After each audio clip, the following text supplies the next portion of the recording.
Ginga Eiyuu Densetsu, known in English as The Legend of the Galactic Heroes, is an animated home video series which holds a reputation as one of anime's most ambitious and impressive storytelling endeavors. Based on the eponymous 10-volume novel series written by Tanaka Yoshiki-san and published over the course of 5 years starting in 1982, the first anime adaptation, produced by Kitty Film, was released through home video across every couple of years from 1988 to 1997, in the end totaling 110 episodes. That is, before including the 50-plus episodes of side stories which were also adapted by the end of the 90s, and the trio of films expanding on parts of the story which also dropped along the way. With consistently high review scores and regular placement in top spots on sites which rank anime by aggregated user ratings, Ginga Eiyuu Densetsu, or Gine for short, is a contender to the throne of being considered the outright greatest anime of all time. And in this video, I'm going to explain why it deserves that consideration. I am Trixie the Golden Witch. You can find my writing on goldenwitch.substack.com, and this is another part of my series of in-depth retrospectives about anime classics, Anime Alphabet.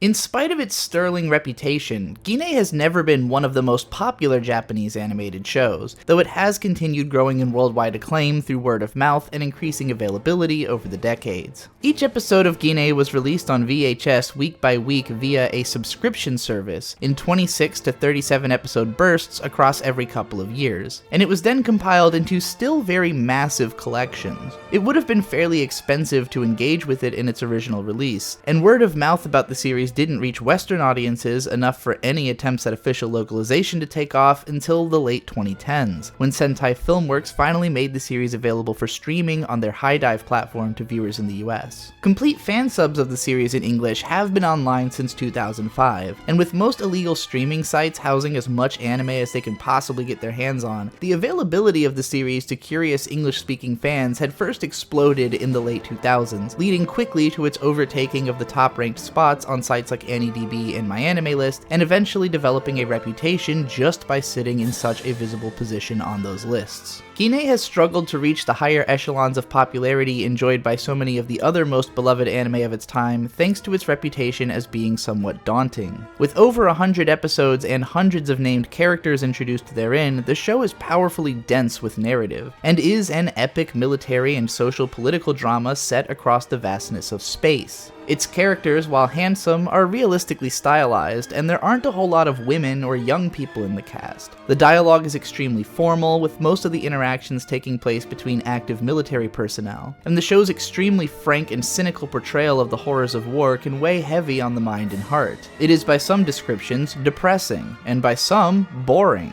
However, the story is nonetheless extremely compelling for the majority of its runtime, and without getting into any spoilers, I will explain some of the storytelling mechanics which allowed someone like me, that mostly watches shows about cute girls drinking tea or getting naked and beating the shit out of each other, to understand and appreciate what's going on in this bleakly dramatic space war. When I started up the first episode of Gine for the first time almost 13 years ago, I immediately remember being overwhelmed by the introduction of 4 similar-looking frumpy middle-aged military dudes with complicated German names getting introduced along with rank at the very beginning, especially since I had no idea what any of those ranks meant. However, the scene that follows involves these 4 men coming to argue strategy against the person currently in command, the beautiful blonde wonderkind who most of this story is going to be about, Reinhard von Lohengrin. Everything I really need to know about any of these characters is established in this interaction. All of their mindsets towards one another and ideas about the best ways to approach the battle they're about to start are laid out, but more importantly, Reinhard spends this whole conversation shouting down all these old men and telling them to stop questioning his orders. Actually understanding the system of rank wouldn't make the power dynamics between these characters nearly as clear as both what the visual staging of the scene and the dialogue accomplish. Gine will throw a lot of stuff at you sometimes, but it will usually catch you up to speed pretty quickly, and anything that's important to know is going to be repeated several times by different characters or re-explained when it becomes relevant again. Just in the first 2 episodes, which start off in the middle of a particular battle between the space-spanning superpowers of the Free Planets Alliance and the Galactic Empire, we meet a considerable number of characters and have a lot of foundational world-building established. But the biggest focus of these episodes is introducing us to the 2 most important characters in the show, Yang Wen Li working for the Free Planets Alliance, and Reinhard von Lohengrin working for the Empire. Most of that characterization comes by way of the focus which everyone else places on them over the course of the episode. We immediately know that Reinhard and his right-hand man Occupies are more important to the story than the four old generals, not only because of their more distinctive designs, but also because all of those men's dialogue centers around Reinhard's actions. The more Reinhard is built up as a badass both by the men on his ship and by the FPA's only sane man Yang Wenli,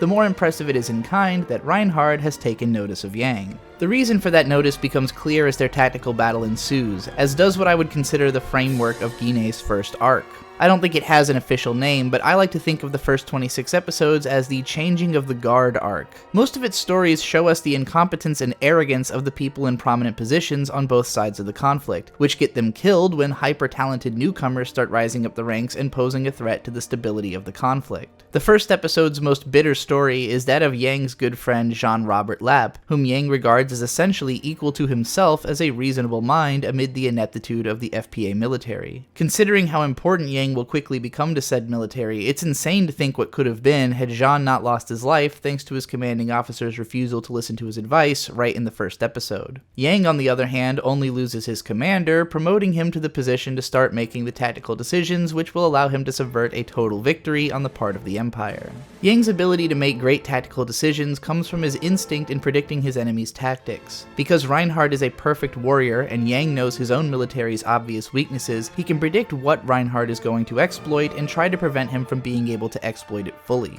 We see this working when Reinhard's plan to drill through the center of the Alliance forces is subverted by Yang predicting it and commanding the fleet to split and encircle the enemy instead, forcing the enemy to continue out of the encirclement. Setting up Yang versus Reinhard as the rivalry compelling the series from its core right from the beginning was an excellent move, and grounds the first arc in our desire to see them overcome the problems that each of them faces within their own team until they're powerful enough to face one another on their own terms. These first two episodes immediately and spectacularly display the scale of Ginei's conflict by way of gargantuan fleet illustrations, painstakingly composed to fit as many battleships into each frame of animation as possible while retaining formation. That particular saturation of detail is crucial to Ginei's magic. Everything is so thoroughly thought through that the story is able to fulfillingly reflect on human nature through the perspective of history, and to present the ebb and flow of war and civilization. With many conflicts and battles based on real historical events, Ginei proposes a future which it suggests to be inevitable on the basis of what has come before.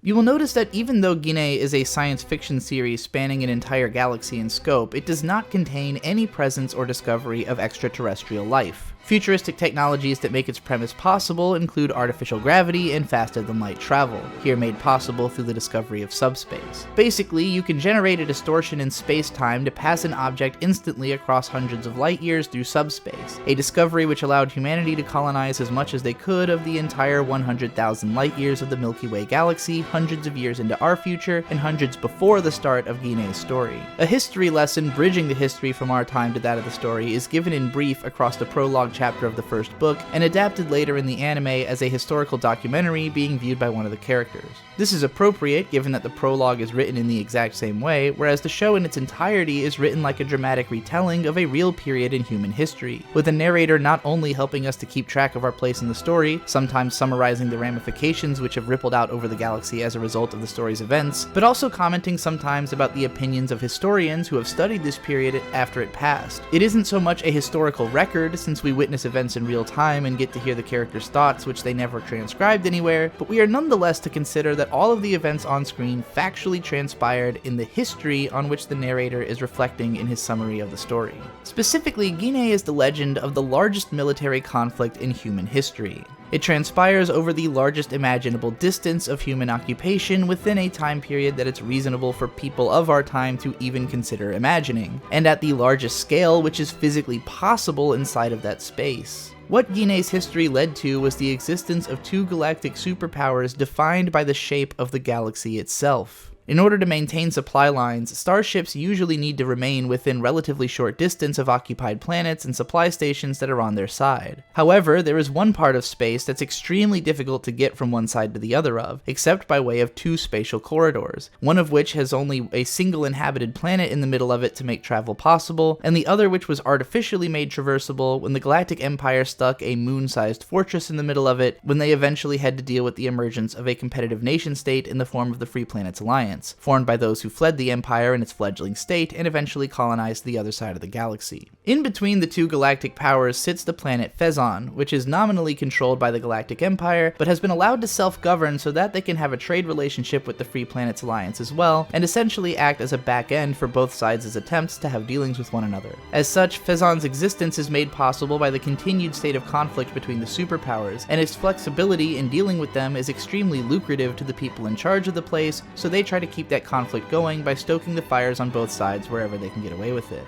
Meanwhile, the Iserlohn Corridor, wherein resides the Empire's Iserlohn Fortress, is where the bulk of the fighting has taken place across the 150 years of this war's ongoing stalemate. Every attempt the Free Planets Alliance has made to take the fortress has failed thanks to its massive laser cannon called Thor's Hammer, and the Empire would lose too much just trying to ram all the way through Alliance territory, so both sides continue staging feudal operations largely for the sake of justifying the existence of their own political structures at the behest of the people who want to stay in charge of them. Something had to give eventually, and when the insurmountable genius of Reinhard von Lohengramm starts charging up the ranks of the Galactic Empire's military, and Yang Wenli in kind has to be driven to deal with him, the conflict becomes deadly enough to begin a cultural upheaval that can finally break the stalemate in the bloodiest fashion that humanity might ever be able to see. Watching these first episodes, I thought it was funny at first that fleet battles among spaceships essentially amount to three-dimensional versions of fleet battles among regular ships. But it makes sense that when you get to the point in mass production where you've literally saturated space with ships, and with all of them designed to be as fast and as deadly as possible, designed aerodynamically and with directionally controlled laser cannons, it does kind of feel like this is inevitably what space combat would have to look like. It's not too dissimilar from the way that space combat is portrayed in director Ishiguro Noboru-san's previous and equally seminal work, Superdimensional Fortress Macross, although instead of featuring transforming mecha called Valkyries to perform the smaller aerial battle functions, it features,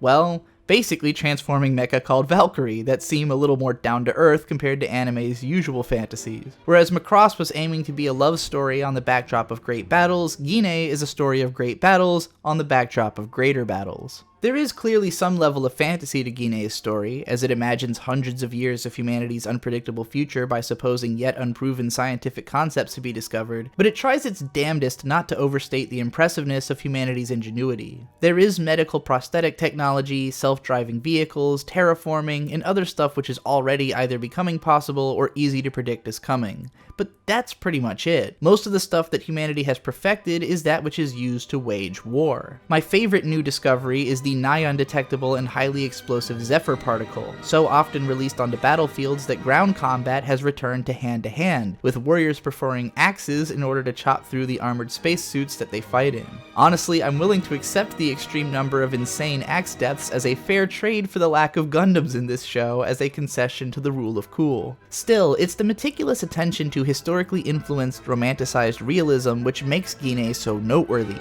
and you'll find it in every avenue of the show's design. Most notable to me, as first pointed out by fellow anime YouTuber Bakaraptor, is that none of the characters has hair in front of their eyes or ridiculous hairstyles, because they're all dressed to military protocol. I've always found it strange and unfortunate how the anime adaptation of Titania, based on a novel series from the same author as Ginga and directed once more by Ishiguro Noboru-san, opted for designs which made it much harder to take that story seriously with the immediacy that I did Ginga. It actually gets pretty funny sometimes when you go from an epic sci-fi battle set to soaring classical compositions straight into a completely normal-looking office full of guys in suits having conversations, or seeing characters sit around at home getting their news from the television. But that's just how much Ginga remains grounded to the present to keep its story from getting too fantastical. Given its accurate perspective on human history as an endlessly repetitive cycle of political upheaval and war, it is interested less in imagining a future that transcends the past and more in imagining a future that follows from it logically in the most predictable way that can still be simplified down into a compelling story over the course of what, for the scale of what it's attempting to imagine, is actually a pretty small amount of time.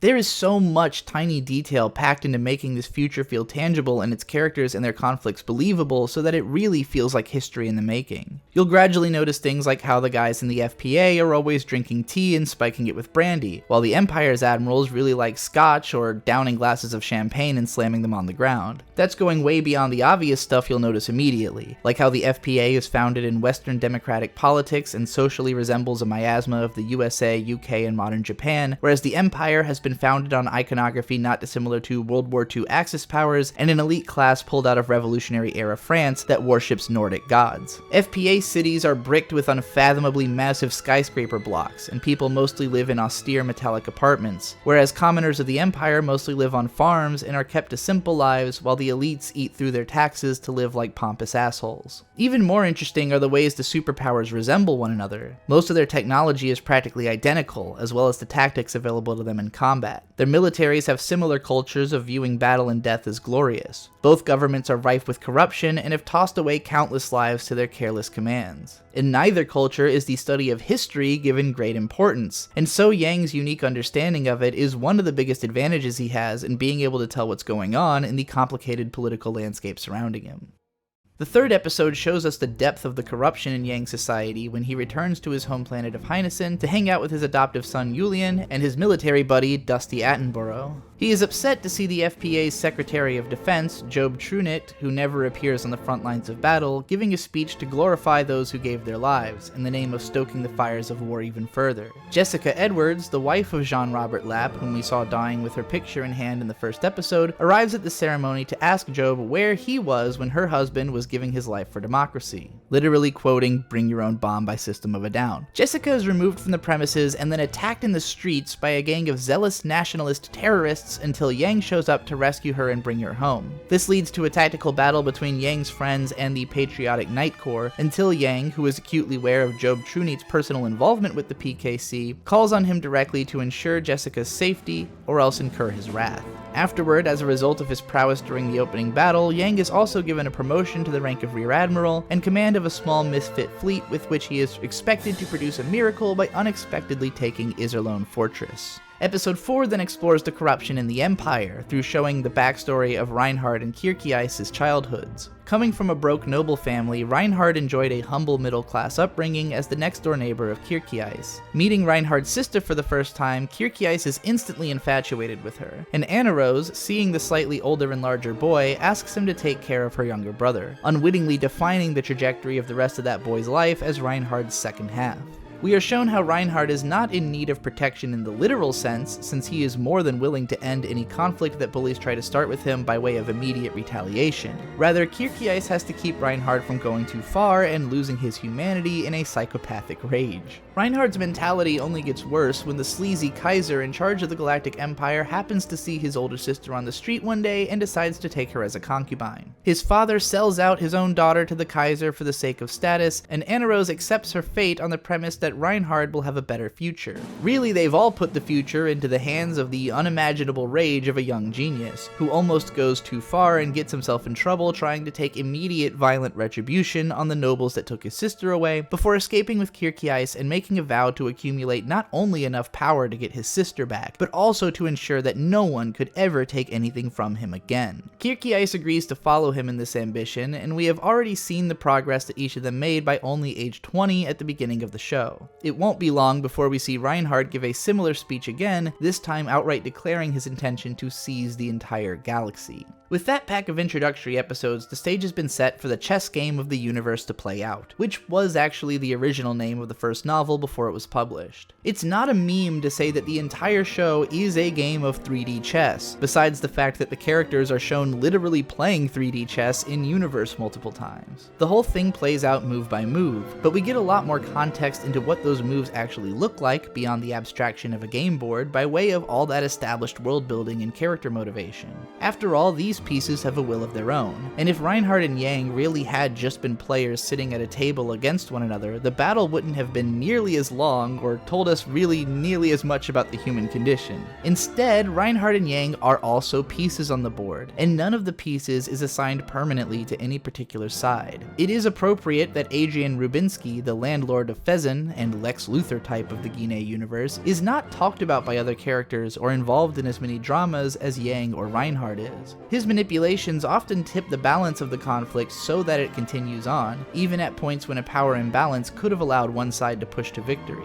Rubinsky is a shadowy figure lurking behind the scenes, always scheming a way to keep living like a kingpin and staying relevant to history, even if only a few people really know his role in it. Ginna strikes an excellent balance in how it paces its characterization, with some characters undergoing arcs across the first season, others being established just enough to catch our attention and hoping to see them fleshed out more in later seasons, and some whose stories are told in just 1 or 2 episodes, or who are killed off before the season is over. Some characters sort of come and go without really becoming likable or all that memorable, but serve important functions in operating the scale of the story. If I watched this show a few times, I would probably start paying more attention to minor bit characters whose stories didn't last as long as the guys that end up sticking around to the end, but who still did something interesting while they were around that made something else that was cool possible. Some of the most interesting episodes in the first season come as a result of cutting away to new characters that will only be around for an episode or 2 just to show us the ground level effects of broadly sweeping tactical commands given by Reinhard. In this regard, the first season is perhaps the most chaotic. After all, the number of living souls in the universe is only going to be reduced in massive chunks continually as the show presses on, while later seasons buckle down to get more involved in the intricacies of the conflict between now better established characters whom we really care about and want to see how long they can survive this bleak setting.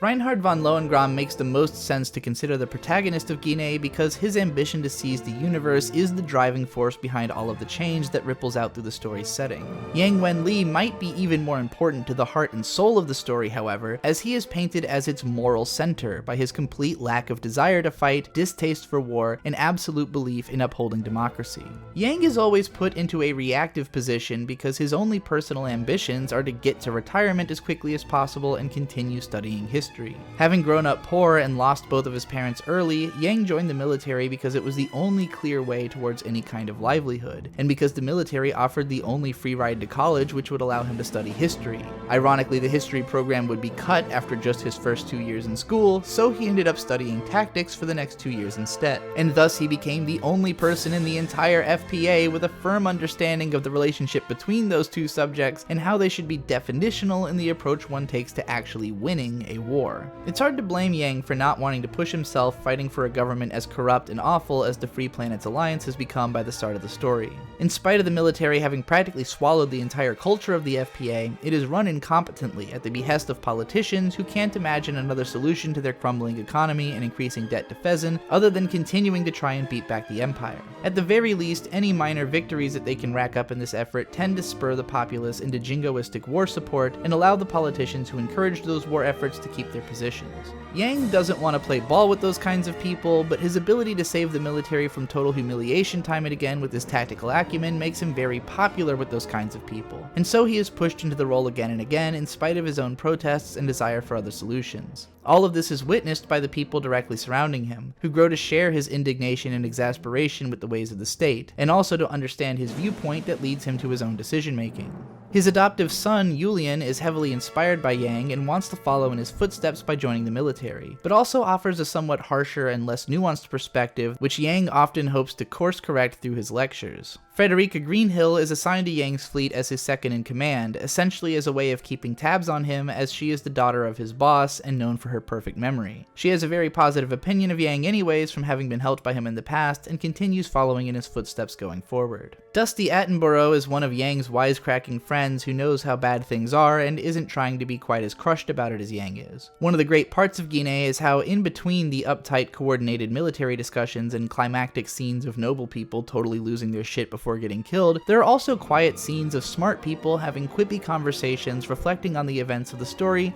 and what they have to say about human nature. If you've ever seen memes from this show, a lot of them comes from those pithy conversations, such as the most famous one where Yang explains that he drinks alcohol because alcohol has been a friend to humanity for thousands of years and he cannot abandon a friend. Walter von Schenkopf is introduced clowning on some of douchebag Secretary of Defense Job Trunitz's friends and therefore instantly earns Yang Wen-li's respect, before we find out that he's the captain of the Rosenritter, a group of badass foot soldiers that defected from the Empire to become the Alliance's deadliest fighting force. Thanks to Schenkopf's drawing suspicion from other people in the military, and Yang's confidence that they will find trust in one another, he ends up becoming a part of Yang's fleet and one of his closest associates. Jessica Edwards, the wife of Yang's deceased best friend who also had feelings for Yang before she ended up with Jean, ends up getting further and further involved in politics, first leading a protest movement and then a political party, and eventually even getting elected to office, though everything she does is constantly jeopardized and surrounded with violence thanks to its opposition to the political structure of the Alliance, and the extreme pull that Job Trunit has in mobilizing fanatics to silence his opposition. On the Imperial side, Kirkiais is fleshed out beyond his role as Reinhardt's right-hand man to become a representative of his conscience, especially when he becomes pitted against the second most powerful voice influencing Reinhardt's decision-making, Paul von Oberstein. These two are like the angel and devil on Reinhardt's shoulders, compelling him through the arc that he will overtake over the first season. Kirkiais is established through his own mission in episode 5 as the galaxy's kindest admiral, whose tactic is to swiftly overwhelm and disarm his opponents and then just offer surrender. If he doesn't have to, he would prefer not to kill anyone at all, and will always choose the tactic most capable of protecting life first. Oberstein, meanwhile, is only concerned with effectiveness. If the path to glory can be most quickly tread through a wall of human flesh, then he would tear through it without question. In this way, he is even more ruthless than Reinhardt by nature, and naturally finds himself experiencing friction with the good-natured Kirkiais. Being that Reinhardt's true specialty may very well be his skill in accruing military talent to his side, we are introduced to a lot of strong admirals under his command over the course of the story. The two that get the most focus from the start are the good friends Oskar von Reuenthal and Wolfgang Mittermeier, who exist at first primarily to have pithy and fun conversations about the goings-on in the story from the perspective of working directly under Reinhardt. As they continue to establish themselves as Reinhardt's most capable admirals, they will only grow in importance and rack up their own slew of noteworthy accomplishments over the course of the series, and are already noticeably fun characters within the span of the first arc. Later into the arc, we will also meet my favorite woman in the Ginga universe, Hildegard Von Mariendorf, who is as adept as Yang is at surveying the complications of her culture and seeing how Reinhardt is going to rise through all that crap and reset the state of the galaxy. But she's looking at it from inside the Empire as the daughter of a noble and has the chance to tell Reinhardt to his face just how sure she is of how his ambitions will play out, entertaining him to the point of deciding to consult with her from then on. While I'm talking about each of the main characters individually, I'd also like to point out some of the stellar voice work that brings this show to life. Ginga is a playground for gruff old male voices, of course, but it gets to explore a lot of nuance in that range by giving such particular roles to such interesting voice talent. Wakamoto Norio-san has long been one of my favorite Japanese voice actors, best known for his over-the-top comedic and villainous roles in more recent decades. But fans of Ginga will know that he can also be a subtle and simmering, sober kind of strange from his performance of Oskar von Reuenthal. Shiozawa Kaneto-san's chillingly hollow performance of Paul von Oberstein is so critical to the feel of the character that I couldn't imagine him with another voice at all. Tomiyama Kei-san plays Admiral Yang like a young dad whose voice has just started making him suddenly feel much older than his tender 33 years before he's ready. I'm just scratching the surface of all the great acting in this show, but these were some of my favorite performances that really defined its feel to me. There are plenty of other interesting characters introduced in this arc, but I am by no means trying to make a definitive commentary on everything great about Ginga with this video. We will get into a marked spoiler section eventually, so I can talk about some of the later character arcs and the themes that are explored by the story's later twists and turns, but my foremost purpose with this video is to strongly recommend that you take the time to experience this series and to have it in your life. Like any other classic show that I know is worth returning to and continuing to discuss, I have every expectation that I'll end up wanting to watch this show again in the future and to be able to continue thinking about it and presenting those thoughts for the sake of discussion. There is no way that less is deserving to be said about Ginga than continues to be said about Neon Genesis Evangelion, Cowboy Bebop, or Dragon Ball Z as other classics of its era. Ginga's impact on storytelling in Japanese fiction isn't so easy to trace, but there are shades of its execution in political sci-fi stories featuring tactical battles like the more popular Code Geass and the not so popular short series Starship Operators. I wouldn't be the least bit surprised if the story had also been an inspiration for Berserk author Miura Kentaro-san, as he has cited science fiction light novels such as the long-running Gwyn Saga as an influence as well, and the court scenes from Berserk as well as aspects of Griffith's personality bear a striking resemblance to similar scenes from Ginga and the personality of Reinhardt, though the setting and story of Berserk are vastly more romanticized for a fantasy context. Wikipedia tells me that Ginga apparently has been said to have had a massive influence on Chinese online literature, but it doesn't elaborate and I have no more information about it. Aside from adaptations of Yoshiki Tanaka's other work, in the form of his military fantasy epic, The Heroic Legend of Arslan, which had an incomplete but absolutely gorgeous OVA adaptation in the 90s, and then a manga adaptation by Fullmetal Alchemist author Arakawa Hiromu-san, which later got its own longer TV anime adaptation in the 2010s, as well as the aforementioned Titania, which bears a stronger resemblance to Ginga that unfortunately makes comparison to it unfavorable, I think the story with the most thematic and presentational similarity to Ginga is probably Mobile Suit Gundam. They're both about how war is hell and everyone is likely to die horribly thanks to their side's corrupt intent, told from a historically recollective perspective. But Gundam is a lot messier and more fantastical about it, while Ginga tries to play things with as straight a face as it possibly can. Crest of the Stars is another more quietly conversational science fiction novel adaptation with a lot more focus on the two main characters and their relationship as the driving force of its narrative, but it still makes a sensical follow-up for straight-faced space politics. If you don't want it so straight-faced, Irresponsible Captain Tyler is a sci-fi novel series adaptation with a much sillier protagonist that doesn't take itself so seriously. I also have to recommend Superdimensional Fortress Macross, which is the most committed to just being a compelling and entertaining drama out of all of these space war epics. Bear in mind though that there is absolutely nothing quite like the experience of The Legend of the Galactic Heroes. And when I say absolutely nothing, I am even including the more recent anime adaptation which has been undertaken by Production IG, called The New Thesis. Starting with a 12-episode TV anime which was recut into 4 short movies, which is the format that the series has gone forward with since, The New Thesis plays to design trends and uses animation techniques which sap the timeless feeling from the presentation. Everyone looks like a pretty anime boy, even more so than before, with hair in front of their eyes and much simpler detail. While the CGI doesn't look terrible, it dates the series more than the style of the original did, and doesn't have the same aesthetic cohesion of the original's unified media presentation. It doesn't use classical music either, which was integral to conveying the historical scale of Ginga by tying it, along with the visual design, to deep parts of humanity's past. Like all science fiction, there is a limit to how long Ginga's story will keep making sense as a vision of the future, but much more captivating is the way it comments on the present. You will almost definitely find yourself drawing parallels between characters and events in this series and real-world politicians and events that you've witnessed within your lifetime, even if, like myself, you were born after the original novels were already complete. It is precisely because history repeats itself that Ginga is able to predict things that will almost certainly remain true of humanity's present forever. When I say that I consider Ginga Eiyuu Densetsu to be a 10 out of 10 animated series, I want to clarify that it isn't because it meets any kind of standard for perfection, as I don't have one of those. I think audiences will likely find certain writing and presentation decisions awkward when watching the show, and maybe even disagree with its worldview in places, or find some of its characterization stilted.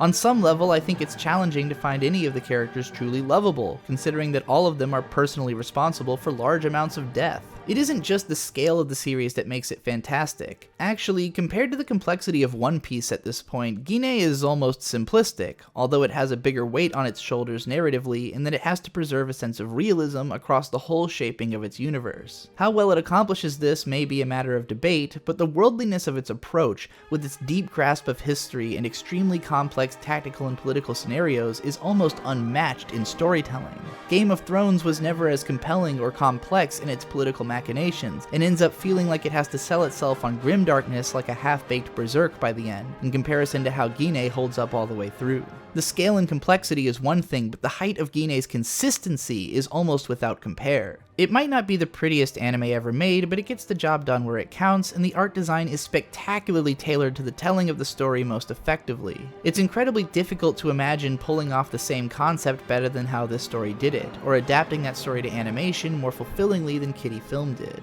I think there is at least as much to love about this series as there is to love about my other favorite long-form anime stories like Hunter x Hunter, Yu Yu Hakusho, and Log Horizon, as well as more densely packed favorites like Evangelion, Kill La Kill, K-On!, or Shirobako. In a way, it's made it easier for me to draw a line in my list of favorite anime because the only things I can think of that I know I could spend even more time loving and dissecting are Sangatsu no Lion or Gintama. I don't know that I can come to love Ginga in the same personal way that I love some of those other shows, but I can still confidently call it a favorite. I cannot say much more about the show's themes and characters without getting into spoilers, so this is as far as the recommendation part of this video goes. If you've been sold on the show, I recommend watching it in its entirety as soon as possible. Whether you marathon 10 episodes a day for 11 days, or take your time with 2 episodes a week for an entire year, it's a journey that's worth your time and will almost certainly give you food for thought about the world you live in, and present you with stories and characters that will inspire you, lingering in your mind and keeping you coming back to the series for decades to come.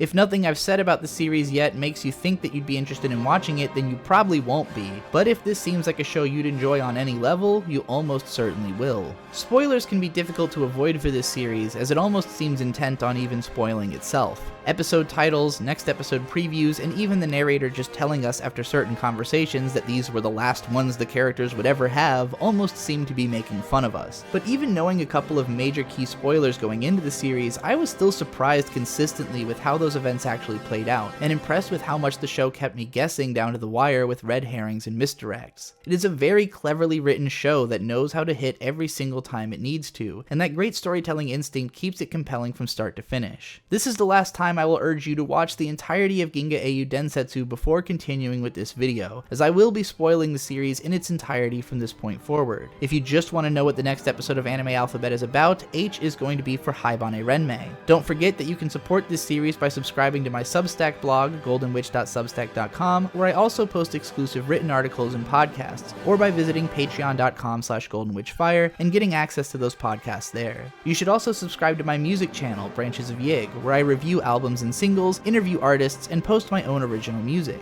Just to be damn sure that everyone who doesn't want to be spoiled clicks away from this video before we continue, I will now play a song from my most recent collaborative album, Hurricane Season by Vizier and the Golden Witch, produced by the legendary Cranberry Dave. 9:45, hear the burst outside. Thinking that a firework, or do I need to duck and hide? Always hear the world is dark enough without you trying. Living life and suddenly it makes you die. No time, that's why we get to running. Earth is rolling under, it's a treadmill, stunning when you notice you ain't moved, you remain stoic. Listlessly and floating, I never fear the clap of thunder. When the flood pushes me under, I'ma grow gills. Tell me it's all scary, but I start to love thrills. Start to think it's boring if nobody gets killed. But I only murder my old selves. Only those I justifiably know don't deserve to live still. I pull the plug and I deny the pill. I spill the guts of those I told to, cause my tongue burrows into your skull just like a drill. Come in, V. I remember last year, the shit the internet let me do, man. That shit was... Yo. Putting more miles down than a taxi. Chilling with the homies, riding round in front and back seats. Swapping DMs about freedom with John McAfee. Find me on my new Twitter, but don't at me. Find me on my new Insta, but don't snap me. Busy was born a bastard, no capping. Blitz before the bar, but he throws back drinks. Fits of applause preferred to slow clapping. List of R-rated words on this old napkin. Wits about me, a third of the shit's acting. Robert Downey of verbs, and this the blackface. Hardly think it's absurd to miss my last name, but well, let's just say it gives me back pain. Legacy and new lore is coming quick, man. Cranberry on the mix to remaster the best moods from Western to hip-hop, from Best in to Red Roof. I want a Smith & Wesson and gold shoes. I'm in a gold cape, cause I paid dues. Got my self-esteem up like a Whole Foods. You can't fuck with Vizzy G, no, dude.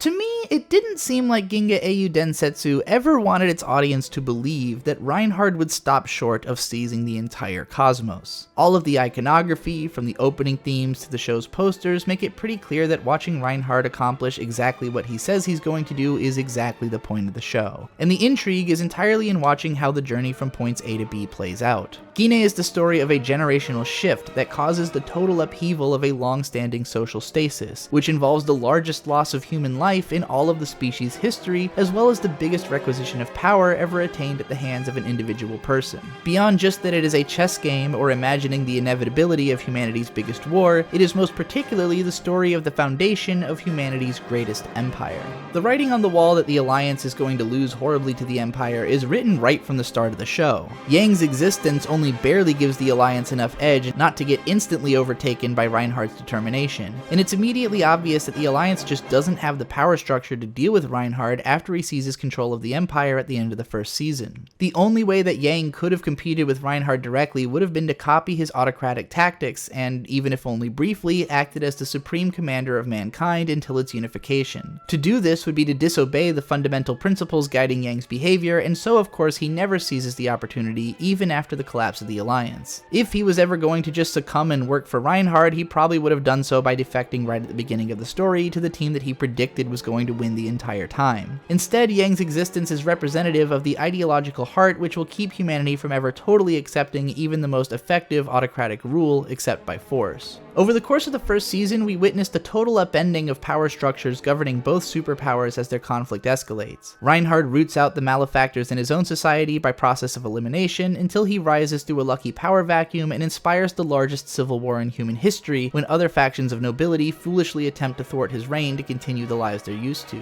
The Alliance, meanwhile, is upended by its own idiocy, its last-ditch efforts to keep the war politically popular backfiring, and Reinhard's manipulations easily sparking a rebellion amid their ranks led by Frederica Greenhill's father, which he does just for the sake of keeping the Alliance busy while he handles his own civil war. How Reinhard ends his civil war and his power sweep afterwards ends up being the defining show of his character that puts him on the tragic course to the end of the universe. When his opponent, Prince Braunschweig, decides to nuke a planet under his own control completely off the map for disobeying him, Reinhard has the opportunity to stop him. However, Oberstein proposes that they allow the attack to happen, as it will turn the rest of the planets against Braunschweig and make it easier to finish him off. Reinhard is disgusted at the thought and knows in his heart that if Kircheis had been there to help him think about it, he would have begun from the position of dismissing that thought outright and looking for the best alternative solution. Instead, Reinhard decides to sleep on it based on Oberstein's statement that the attack is to take place in 6 hours. However, when he wakes up 4 hours later, the attack has already occurred. Oberstein claims that he sent a fleet to intercept the attack anyways, which didn't make it in time, but he was able to get a camera drone there in time to capture footage of the attack and broadcast it through the Empire, so Reinhard concludes that Oberstein must have lied to him about when the attack was going to happen. Nonetheless, he considers this only to have been possible because of his indecision on resolving the matter and blames himself. When Kircheis approaches Reinhard about his decision, Reinhard does not attempt to apologize for his responsibility in the matter, but instead defends the reasoning by which it happened and reminds Kircheis of his place as Reinhard's underling, ultimately fracturing their friendship upon which Reinhard has always relied for strength. It isn't long after this that Kircheis is killed protecting Reinhard from an assassination attempt, and the sense that Reinhard is never going to really be the same is immediately palpable to anyone.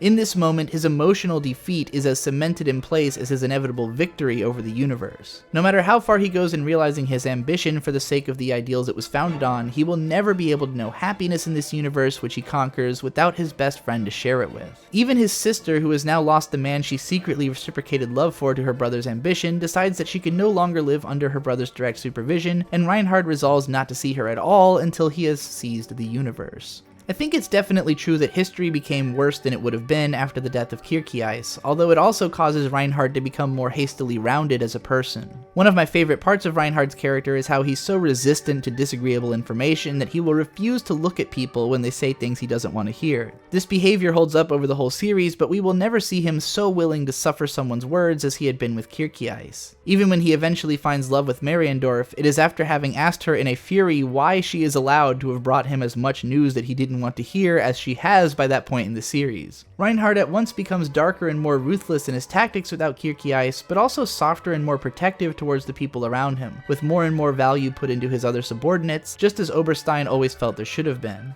With Reinhard in emotional shambles and the FPA reeling from its own idiocy as it just barely keeps Empire invasion at bay at Iserlohn Fortress, it is time for Rubinsky to be doing the winning for a while. And whenever Rubinsky is winning is when Ginga is at its most necessarily frustrating. Watching Yang, whom the FPA is practically solely reliant on for its continued existence at this point, kidnapped and forced to undergo days of idiotic hearings thanks to Rubinsky's manipulations, leaves us feeling little need for the FPA to go on existing as it is, and turns all of Yang's direct backers pretty firmly out of love with their government. All of this only for the hearings to be put to a stop and Yang begged back into his position as soon as Reinhard takes control of the game board again by setting off one of the show's most satisfying battles between a pair of planet-sized fortresses. For the rest of the second season, which I will call the ending of the Great War arc, we are practically just watching the death spiral of the Free Planets Alliance in excruciating detail. There is no real hope for victory on the part of the FPA. At best, they might hope to broker some kind of peace, and Yang Wenli is sure that if Kircheis were still alive, then that's exactly what they would be attempting. But with Job Trunit having taken control of the government thanks to opposing the military operation that he knew the FPA was going to lose earlier, there is little chance of the FPA making any kind of peaceful decisions, and soon enough they have teamed up with the remnants of nobility that kidnapped the 7-year-old Kaiser in name only that Reinhard technically rules under to show Reinhard supposedly lacking moral character. All of which is only happening because Rubinsky is trying to create an excuse for the Galactic Empire to put an end to the Alliance once and for all, and allow Fezzen to continue its existence as the financial operations base of the Empire.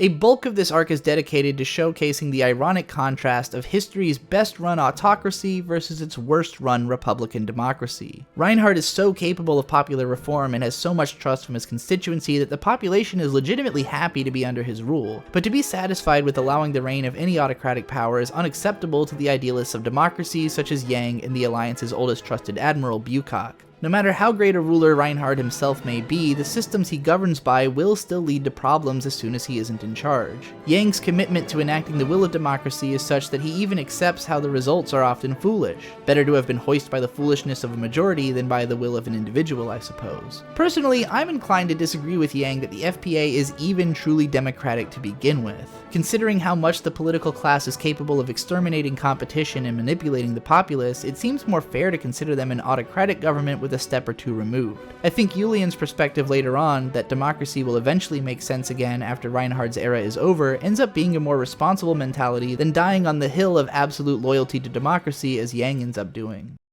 I don't want to describe all of the complications and how the power struggle between Phezon, the FPA, and the Empire play out, but I do want to summarize a few of my favorite moments along the way there. Ginga is crammed with such a huge number of characters so that none of them can be tasked to have done an unreasonable amount of awesome things. Rank and reputation do a lot to signify us of the greatness of certain characters, but there are only so many things that anyone could accomplish of true impressiveness in the course of the show itself, and no one comes even close to achieving as much of that as Yang Wenli, including Reinhardt himself in terms of impressive tactical maneuvers on the battlefield. Nevertheless, there are characters like Schemkopf who are awesome to watch in action, and geniuses like Oscar von Ruhenthal who come close to conquering Yang's Iserlohn fortress, only to be fended off in a knife fight against Schenkopf. This was one of my favorite action scenes in the show because it was the first time that two proven badasses with a lot of build-up behind them came into a one-on-one clash, and I was tense with excitement over the thought that either of them was satisfyingly awesome to be the person that killed the other. But I was also relieved not only that both combatants survived this encounter, but that they would continue to be fleshed out so heavily over the course of the show.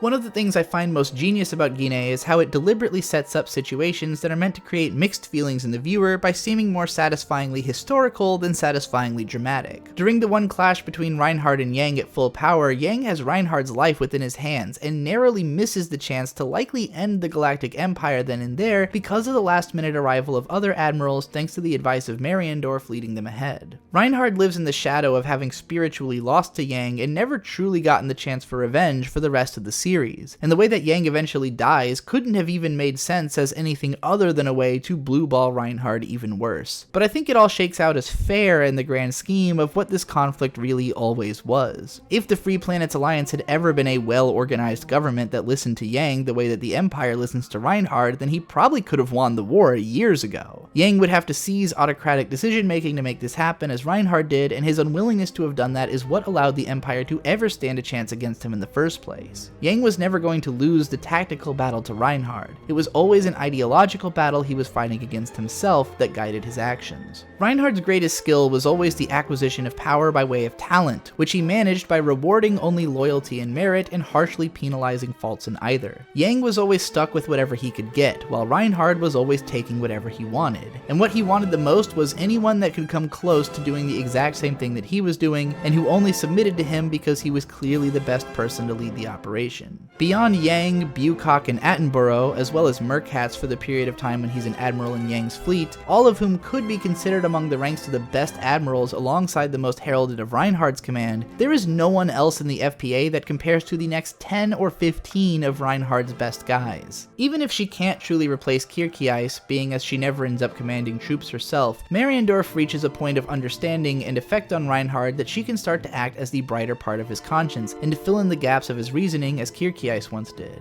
As much as he may hate to hear disagreement, Reinhardt loves to fill his world with people that disagree with him or even go behind his back to ensure that his will is protected. Whereas the people around Yang Wenli are desperately trying to soak up as much of his wisdom as possible so that they can step into helpful roles themselves, the people around Reinhardt are pushing him to even greater heights by actively trying to outwit him and improve his decision making. It is not really a surprise then that even when he loses the close-range tactical space battle to Yang, he ultimately wins the broader meta battle by way of the protection he has all the way across the vastness of space. In this way, I think Reinhardt's victory is only as unfair as the fact that he and Yang were never really playing the same game in the first place. Season 3, which I will call the Unification of the Universe arc, is the longest of the series, and even more saturated in the tone of inevitability than the last two. At this point, Reinhard practically has seized the universe. It's only a matter of ironing out exactly what that looks like for everyone that's still around living inside of it. The FPA doesn't want to stop existing, so they agree to continue operation under the Empire's rule, which it seems like the Empire mostly allows so that they don't have to immediately set up a new governing body. Yang is content to fuck off and retire now that the Alliance military shouldn't have a purpose, so he marries Frederica and settles down for a while before inevitably becoming the target of everyone in the universe's desires as one of the few people effective at getting anything done therein. The more he doesn't want to do what anyone else wants him to do, the more they see fit to just start forcing him into position, until he's got no choice but to either fight off basically everyone and start his own society, or let himself get killed. In the end, he kind of does both, but it's a long tease. Even if you aren't spoiled for the fact of Yang's death like I was, you're likely to sense it coming from much earlier in the story just by the nature of its conflict, and Ginga takes advantage of that to keep planting red herrings and twists in between Yang's marriage at the start of the season and his death towards its end. By this point in the story, enough of the people in the universe are already dead that we get more time to hone in on the main characters and really start fleshing them out through more interactions. Yulian is the main operative for this to occur on the Alliance side, as the older men on his team are always looking to pour their influence into the promising young man, and in soaking in all of their personalities through the lens of his loyalty to Yang's ideals, he starts to become his own interesting thinker and leader that will obviously be tasked to take Yang's place. Oscar von Royenthal's bizarre and somewhat troubling relationship with the woman who he trapped in his house after she tried to kill him makes for a fascinating background narrative in how it showcases his eccentricity and peculiar relationship towards women. He insists throughout her pregnancy that he will make sure the child is aborted, but never does. At every turn in his journey, he finds himself pondering the fact that no one would be better suited to turn on Reinhard at any moment than himself, even though he always finds himself convinced that he probably wouldn't do such a thing.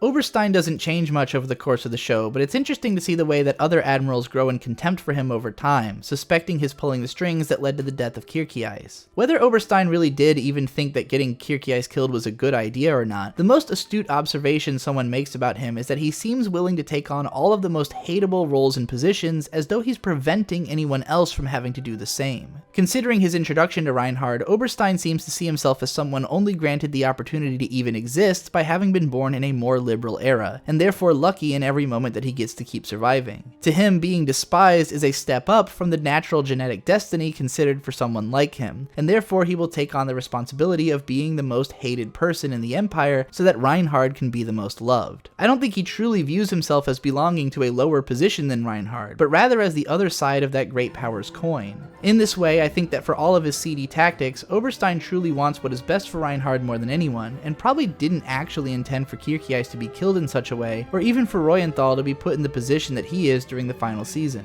I think it's more fair to say that Oberstein's existence contributed to the ability for these things to happen, even if they weren't his exact intent, and that it's understandable to heap some responsibility for those things onto him for the same reason that it's okay to heap responsibility for the things which he did intend to let happen, like the Westerland incident, onto Reinhard. The series of battles leading up to Yang's death are epic and awesome, as we truly see the depth of the Iserlohn Corridor's tactical usefulness, but are also tinged, as always, with knowing that Yang is only giving Reinhard what he would describe as a less complete victory. I kept thinking from the second season on that the Empire surely has enough raw military force that if they just kept sending wave after wave of them at the Alliance, they would eventually win. It would just leave them with such a dwindled military and reduced population that it wouldn't be worth doing. Still, no matter how costly Yang can make it to take him out, it's pretty clear within a few episodes of this season that the universe will stop at nothing to kill this man, because the concept of his existence is both too precious and too dangerous to continue. It's not even fair to say that Yang had to die because of his ideals, because as soon as he's gone, Reinhard allows the people of Iserlohn to go on existing and trying to plan their own independent government because he just doesn't care anymore. Yang's existence as the greatest tactical genius in the galaxy meant that anyone with intent on ruling the galaxy needed him either on their side or dead, and Yang didn't really want to be on anyone's side. There's a great scene in the first season in which Frederica and Yulian discuss her first meeting with Yang when he organized the evacuation of millions of citizens and first earned his reputation as a hero. Yulian wonders if Yang's life would have been easier if he hadn't led that cause in the first place and developed that reputation, which Frederica refutes by pointing out that he most likely would have been a prisoner of war instead. Everything in the setting really follows from this principle to some degree.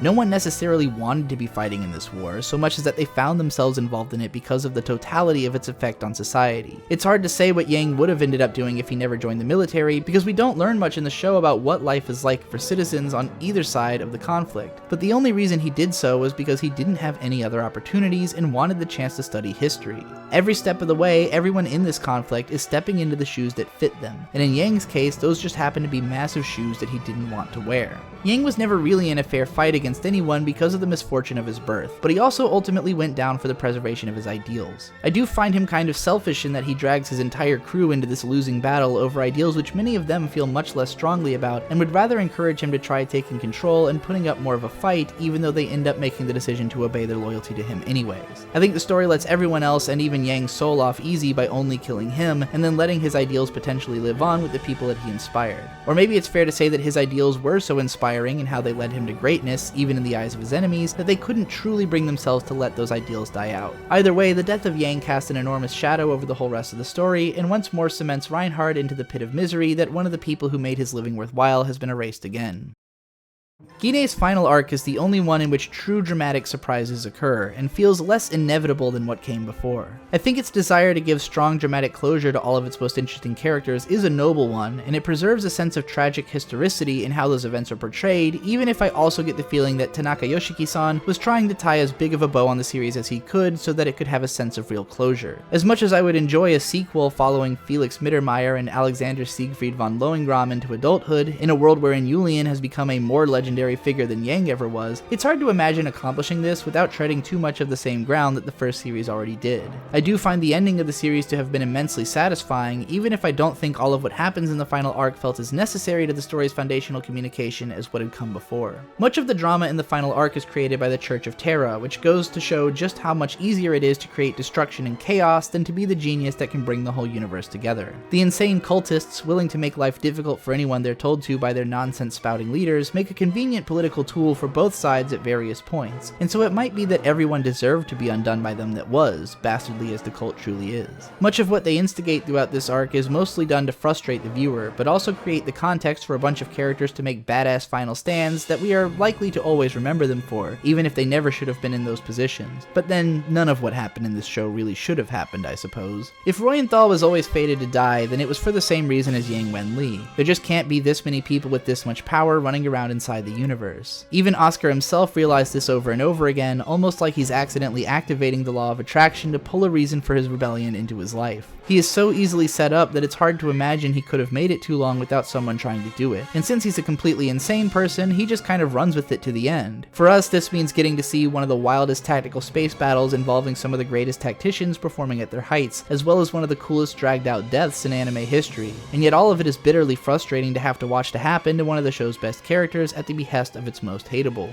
At the very least, Oscar uses his impending death to commit an act of absolute necessary good in murdering Job Trunit. I think it tells us a lot about the feelings of Gine as a story overall that Trunit is one of the only characters whose head we never really get allowed inside of. We don't hear his thoughts, and his expression is perpetually inscrutable. It's almost as if Tanaka Yoshiki-san was saying that he knows this kind of hyper-politician exists, but he doesn't understand how someone can think like them enough to even write about it. Everyone in the show hates Trunit from the beginning except for himself, and we eventually learn that the feelings are mutual. When he finally monologues to Royenthal, he reveals such an active contempt for everyone that isn't himself that it disgusts Royenthal to the point of murdering him on the spot just to ensure that his rot cannot infest the new Reich. Royenthal's rebellion doesn't feel necessary, strictly speaking, from a narrative standpoint, but I wouldn't be surprised if Tanaka-san had planned for him to have his fight against his best friend Mittermeier and then to leave him to care for his newborn son from as far back as when he first introduced the woman that would birth his child and the fact that Mittermeier's happy marriage hadn't produced any offspring. It is such a dramatically satisfying arc that even though it can't possibly be as good in the sense of fulfilling a sort of storytelling necessity in the world like how the first 3 seasons did, it is still one of the most memorable and emotionally affecting parts of the whole show just because of how much Tanaka-san understands how to give fittingly characteristic endings to his characters' lives, as is pointed out a few times by survivors. Likewise, I still haven't completely understood how it was necessary for Julian to end up fighting against the Empire at the end, and it seems almost preposterous that Iserlohn's forces weren't completely wiped out, except that the story is anticipating its own trajectory trajectory towards ending. With the passing of Merkatz and Schenkopf, one can't help but think that these men, like Reinhard, just couldn't have really existed in an era that wasn't defined by warfare, and were bound to find a place to die before this whole affair was over. Still, the feeling that the show was just giving a last round of characters a chance to die in the final stretch of episodes was sitting with me as I watched Julian's team getting picked off one by one on his way to confronting the Kaiser, only for Reinhard to be an audience to Julian's peace talks that I feel like he probably would have been willing to hear out in another non-violent context regardless. It is the impending death of Reinhard which cast the biggest shadow over the show's final episodes, leading into one of the finest ending episodes of a TV show I have ever seen. Every stage of Reinhard's lengthy and strangely serene death is gripping, and there is this palpable sense that this man who existed for no purpose but to do what he has already accomplished simply perished by way of lacking to need to exist anymore. His inability to raise his son hardly even seems tragic when we consider that his only relationship to his own parents had ever been the hatred of his father, and that he never really knew how to live any kind of lifestyle beyond the battlefield. Maybe his child won't take after him after all, and will be just the ruler that a time of peace needs. Or maybe he'll be assassinated before his first birthday. We will never know. That Reinhard is in the middle of dying when Oberstein tricks the last of the Earth cult into coming to his house so that everyone there can make a go of finally wiping them out is the ultimate Oberstein moment, and it wouldn't be right if a battle wasn't happening just outside of the room that Reinhard was dying in. It also wouldn't be right if the surprising satisfaction of getting to watch Julian gun down the leader of the Terra cult in the name of vengeance for Yang wasn't immediately followed by the sorrowful realization of Oberstein's mortal wounding. My favorite heartfelt moment in the entire series is when Mariendorf tells Reinhard that Oberstein is too tied up to come see him, and Reinhard remarks how that man does always have a reason to be somewhere. It's strangely adorable to think that Reinhard went to death believing that at least Mittermeier and Oberstein were still around to protect his legacy, and that he went out thinking fondly of Oberstein without ever knowing that he died first. The softer Reinhard that we see at the end of his life couldn't have existed in this world for long, but I found him to be a pleasure to watch, and we can really feel the sense of how Reinhard, while he may have always chosen to be who he was so that he could have had the effect that he did, never truly wanted to be that guy, and could have been a much gentler and kinder soul if he didn't have to fill the role that he did. Before I am done speaking about this series for now, I have to give thanks to the former anime bloggers Ghostlightning and Thaliarchus, whose writing on the show from over a decade ago first introduced me to it and prepared me for how to think about it, and which I just revisited and enjoyed again, finally knowing exactly what they were talking about. I also have to thank Jay for the most complete effort in describing what happens in every episode, which I could refer back to for help in finishing this video. Any of them would agree with me that there is way more to be said about Ginga than any of us have managed, or than I've seen in discussions online, and that's kind of a shame. It's only because the show is so big and so daunting that not only is there little discussion of it in the first place, but even those of us who have seen it all feel like we have only scratched the surface of getting all we can out of it on just one viewing. Ginga's straight-facedness and historicity give it a special feeling as a narrative experience, and especially as an animated series. I can't think of another story that feels as well considered or as understanding of human nature and history, even if it is maybe somewhat standoffish on the emotional level. I can't think of another anime I would describe as being more mature than this one, even if there might be shows that have more mature understandings of certain subjects or experiences and communicate more precisely. There is a stiltedness that can't help but come from a straight-faced animated epic political space drama, but it is less so even than the stilted cheesiness of Star Trek or Mass Effect or anything else that tries to be serious about thinking through a future for humanity, and it is certainly more bleak in its predictions than those. Great as its characters are, and impressive as it is to witness the breadth of the story's ambition, I really do think that the palpable feeling of realness is what makes the series most unique and noteworthy, and compels so many to consider it as one of the greatest shows of all time.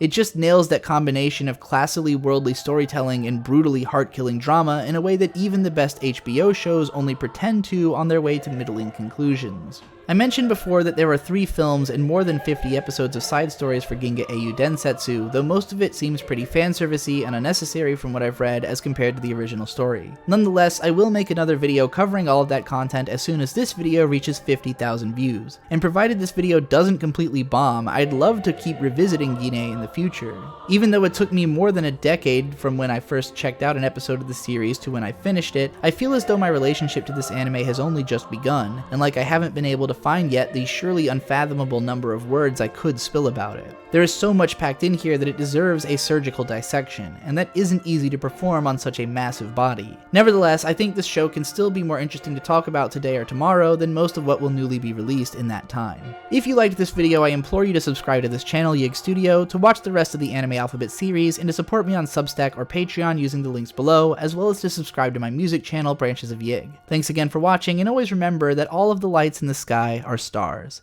I've been Trixie the Golden Witch, telling you to never forget, anime forever.